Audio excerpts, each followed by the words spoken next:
South Asian Association of Regional Cooperation. Chapter 5. This is an important topic. Hello everyone, welcome back to Discover Knowledge. मेरा नाम है ईशा. जैसा कि आप जानते हैं, जैसा एशियान है, जैसे EU है, जैसे हमने अब तक सारी चीज़ें पढ़ी, ब्रिक्स पढ़ा, इसी तरीके से सार्क, ये भी साउथ ईस्ट एशिया की जो कंट्रीज़ हैं उसका पूरा एक एसोसिएशन है. ठीक है, ये भी एक बहुत इंपॉर्टेंट टॉपिक है. चैप्टर 5 है, उसमें से ये बहुत ज़्यादा ज़रूरी टॉपिक है जो आपको पता होना चाहिए, जिससे काफ़ी ज़्यादा क्वेश्चंस बने हैं, आते भी हैं, पिछले साल तक आए हैं. एक्चुअली पिछले क्या, इस साल तक आए हैं. ठीक है, तो आज बिगिन करते हैं, इसी से स्टार्ट करते हैं. सबसे पहली चीज़ तो आपको ये पता होना चाहिए कि आखिर सार्क है क्या. What exactly is SAARC? The nations of South Asia have also bound with each other in spite of all the conflicts and fighting with each other. ठीक है, क्योंकि हम देख सकते हैं इंडिया और उसके आसपास की जितनी भी नेबरिंग कंट्रीज हैं, कोई बहुत अच्छी इक्वेशन नहीं है हम लोगों की.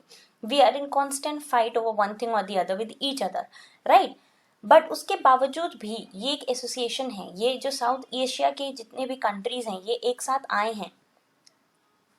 ठीक है, क्यों आए हैं? Because they have realise the need to cooperate. उनको ये चीज़ रियलाइजेशन हुई है कि हमें कॉपरेट करने की ज़रूरत है.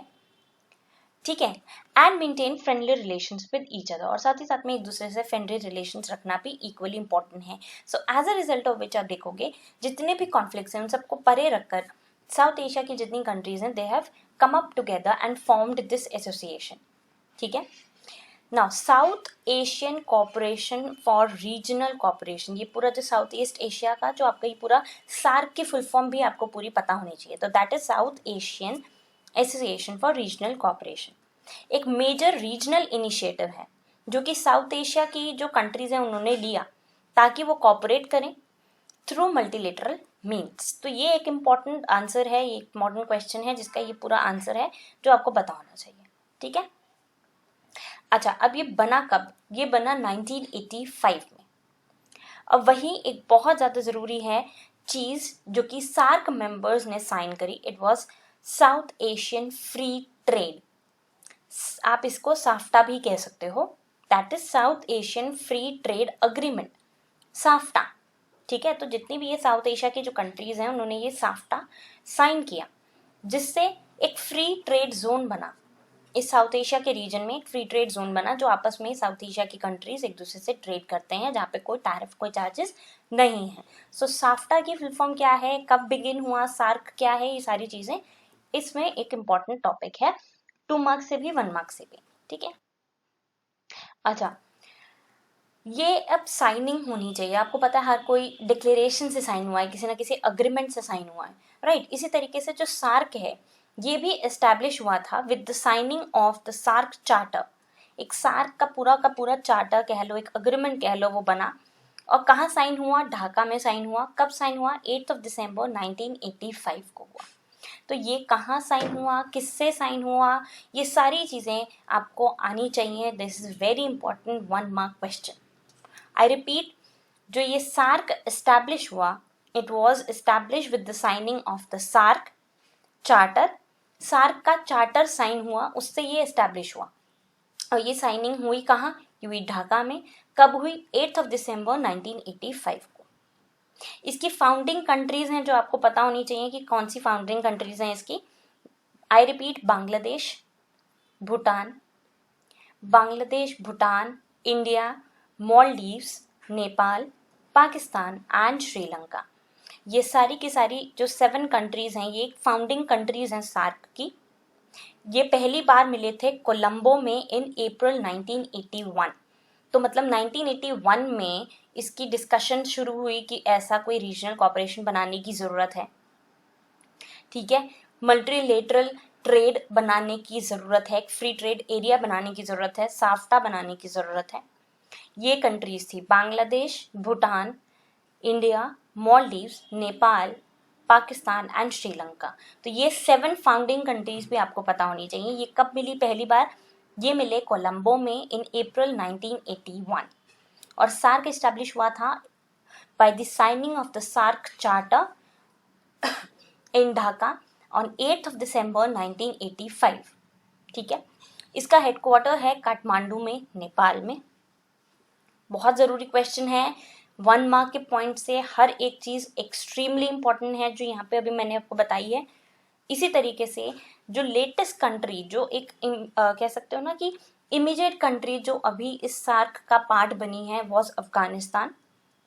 ठीक है, the SARC के मेंबर बनी after the approval of the same was taken at the 13th SARC summit in 2005। अच्छा, 2005 में सार्क की एक मीटिंग हुई, समिट हुई, वो 13th समिट थी। ठीक है, जब से एस्टैब्लिश हुई है तब से 13th समिट है ये, और उसमें अप्रूवल हुआ कि हाँ अफगानिस्तान को हम सार्क का पार्ट बनाएंगे। एंड फाइनली अफगानिस्तान जब पार्ट बना, it became a member in 2007, उसके भी कम से कम 2 साल बाद। तो इम्पोर्टेंट क्वेश्चन है, 1 मार्क पॉइंट से एक्सट्रीमली इम्पोर्टेंट, पता होना चाहिए आपको। ठीक है, अब बहुत ज़रूरी है इसके मेरिट्स एंड डीमेरिट्स समझना।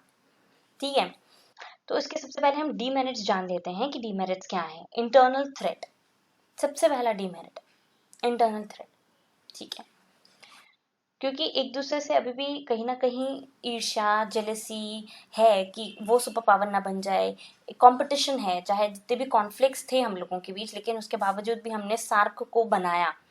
लेकिन सार्क फिर भी एक बहुत इंपॉर्टेंट टॉपिक और क्वेश्चन आपका ये भी होता है कि सार्क क्यों इतना फुलफिल या सक्सेसफुल नहीं हो पाया। तो उसके रीजंस ये भी हैं, तो बहुत ज़रूरी है, ये पता होना चाहिए आपको। इंटरनल थ्रेट आप लिख सकते हो एज इट इज़। ठीक है, उसके बाद इंडो पाक इंटरिया, जो आपको पता है कि इंडिया और पाकिस्तान का पूरा कह सकते हैं कॉन्फ्लिक्ट है, ये वर्ल्ड में किसी से छुपा नहीं है। तो ये भी कहीं ना कहीं सार्क को वीकन करता है, क्योंकि हर कोई कहीं ना कहीं फिर जिस पर्पस के लिए वो चीज़ बनी है, उसका मेन पर्पस, उसका मेन एम खत्म हो जाता है। तो इस तरीके से। ठीक है, next, focus on socio economic development, ये भी, and lack of connectivity,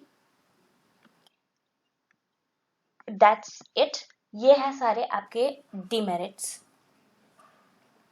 SAARC के। ठीक है, ये छोटा सा टॉपिक है, ज़्यादा ज़्यादा कह सकती हूँ ज़्यादा बड़ा नहीं है, लेकिन इंपॉर्टेंट इतना ही है, तो आपको पता होना चाहिए। 1 मार्क के भी और 6 मार्क के भी बहुत इंपॉर्टेंट क्वेश्चन इनसे बनते हैं। So this is it, I will talk to you and we'll be back very soon for the next video that will be on another important topic. Till then, I hope आपको ये समझ में आया होगा। अगर कोई डाउट है, कोई क्वेरी है, आपको मुझे कमेंट सेक्शन में लिख सकते हैं। Till then, everyone, stay tuned. Don't forget to like, share and subscribe to my channel. Thank you.